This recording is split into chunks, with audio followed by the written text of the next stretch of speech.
Assalamualaikum warahmatullahi wabarakatuh.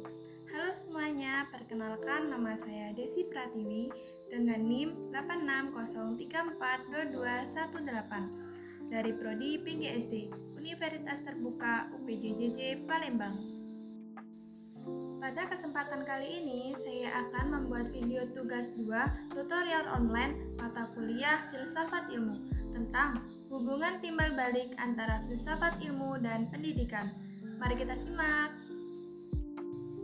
Yang pertama, kita akan bahas bagaimana filsafat ilmu mengamati dan memperkuat eksistensi keilmiahan serta nilai-nilai dalam ilmu pendidikan. Filsafat ilmu memperkokoh ilmu pendidikan dengan cara membuktikan bahwa pendidikan punya objek kajian yang nyata, yaitu pengembangan manusia itu sendiri. Memastikan agar metode pembelajarannya tetap logis dan bisa dipertanggungjawabkan secara ilmiah. Terakhir, filsafat memberi nilai moral dan etika agar pendidikan benar-benar bertujuan mulia. Filsafat ilmu berperan sebagai fondasi yang menjamin bahwa ilmu pendidikan tidak hanya sekadar teori teknis, tetapi sebuah disiplin ilmu yang kuat, terukur, dan punya tujuan mulia untuk memanusiakan manusia. Tanpa filsafat ilmu pendidikan hanya akan menjadi teori kosong tanpa landasan yang kuat. Yang kedua, kita bahas bagaimana pendidikan yang bermakna dan bernilai turut memperkuat perkembangan filsafat ilmu. Hubungan antara pendidikan dan filsafat ilmu sebenarnya sangat erat. Pendidikan yang bermakna bukan sekedar transfer informasi, melainkan proses memperkuat 3 pilar utama filsafat ilmu, yaitu pilar ontologi, epistemologi, dan aksiologi ke dalam proses berpikir manusia. Yang pertama, pilar ontologi adalah tentang apa? Ontologi itu ibarat akar. Melalui pendidikan yang mendalam, kita tidak hanya belajar di permukaan, tapi benar-benar memahami hakikat atau wujud asli dari apa yang sedang kita pelajari. Yang kedua, pilar epistemologi adalah tentang cara. Di sini pendidikan berperan mengasah daya kritis kita agar kita tidak asal telan informasi, melainkan selalu menguji apakah cara dan sumber pengetahuan tersebut sudah benar, valid, dan bisa dipertanggungjawabkan. Dan yang ketiga, pilar aksiologi adalah tentang manfaat. Pendidikan yang menanamkan etika dan moral agar kecerdasan kita punya arah yang benar, yaitu untuk membantu sesama dan bukan untuk merusak. Yang ketiga, kita bahas tentang mengapa filsafat ilmu disebut sebagai pisau analisis dalam membedah persoalan-persoalan pendidikan. Karena ia menyediakan seperangkat alat bedah sistematis untuk mengupas pendidikan hingga ke akar-akarnya. Dengan 3 mata pisau utamanya, kita bisa membedahnya secara menyeluruh. Ontologi digunakan untuk memperjelas objek atau esensi dari masalah tersebut. Contoh, saat membedah kurikulum, ontologi bertanya, apa sebenarnya pengetahuan yang ingin kita ajarkan? Apakah ini fakta murni atau pembentukan karakter? Lalu epistemologi digunakan untuk membedah cara, metode, dan kebenaran ilmu. Contoh, dalam masalah rendahnya literasi, epistemologi membedah bagaimana cara siswa belajar, apakah metode pengajarannya sudah tepat secara ilmiah atau hanya sekedar hafalan. Dan aksiologi digunakan untuk membedah nilai, etika, dan tujuan dari ilmu tersebut. Contoh, dalam penggunaan AI di kelas, aksiologi bertanya, apakah penggunaan teknologi ini bermanfaat bagi pengembangan moral atau justru merugikan kemandirian berpikir mereka? Singkatnya, tanpa pisau ini, kita hanya melihat masalah pendidikan di permukaan. Dengan pisau ini, kita bisa melihat struktur pembentukan masalahnya.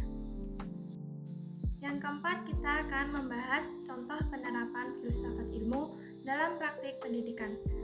Agar lebih mudah dipahami, bayangkan filsafat ilmu adalah akar, kebijakan adalah aturan main, kurikulum adalah rencana, dan proses pembelajaran adalah aksi lapangan. Dalam kebijakan level pemerintah, di sini filsafat digunakan untuk memutuskan tujuan besar pendidikan. Contohnya, kebijakan Merdeka Belajar. Penerapannya, pemerintah mengubah kebijakan ujian nasional menjadi asesmen nasional. Filsafatnya bergeser dari filsafat perennialisme yang percaya semua anak harus diuji dengan standar kaku yang sama, ke filsafat progresisme yang percaya bahwa setiap anak itu unik dan kemajuannya tidak bisa diukur dengan satu tes pilihan ganda. Dalam kurikulum level rancangan, di sini filsafat digunakan untuk menyusun daftar menu. Contohnya, adanya P5, Proyek Penguatan Profil Pelajar Pancasila dalam kurikulum. Penerapannya, kurikulum tidak lagi hanya berisi daftar rumus atau definisi, tapi berisi tema-tema kehidupan seperti gaya hidup berkelanjutan atau demokrasi. Filsafatnya adalah filsafat rekonstruksionisme sosial. Kurikulum dirancang agar sekolah bukan cuma tempat belajar teori, tapi tempat anak belajar memperbaiki masalah di masyarakatnya. Dalam proses pembelajaran level kelas, di sini filsafat berubah menjadi cara guru mengajar. Contohnya, menggunakan metode problem-based learning, belajar lewat masalah. Penerapannya, guru tidak lagi berdiri di depan kelas menjelaskan apa itu sampah, tapi guru memberikan masalah. Sekolah kita bau sampah, bagaimana solusinya? Siswa lalu berdiskusi dan mencari cara mengolahnya. Filsafatnya adalah pragmatisme. Ilmu dianggap benar dan berharga jika ilmu tersebut bisa berfungsi atau bekerja untuk menyelesaikan masalah nyata, bukan cuma diingat di kepala. Kesimpulannya, filsafat ilmu dalam pendidikan adalah fondasi yang mengubah teori menjadi aksi nyata.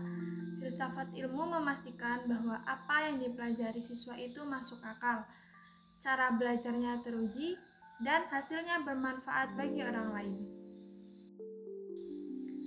Semoga pemahaman kita atas filsafat ilmu dan ilmu pendidikan merupakan satu kesatuan yang saling menguatkan, di mana filsafat berperan sebagai pondasi, kompas moral, sekaligus pisau analisis sistematis melalui pilar ontologi, epistemologi, dan aksiologi untuk membedah setiap persoalan pendidikan hingga ke akarnya. Sinergi ini memastikan bahwa pendidikan bukan sekedar transfer informasi atau teori teknis yang kosong, melainkan sebuah disiplin ilmu terukur dari implementasikan secara nyata dalam kebijakan, kurikulum, dan praktik pembelajaran untuk mencapai tujuan mulia, yaitu memanusiakan manusia secara utuh dan beretika. Oke, itu saja penjelasan dari saya, lebih kurangnya mohon dimaafkan. Wassalamualaikum warahmatullahi wabarakatuh. Sampai jumpa.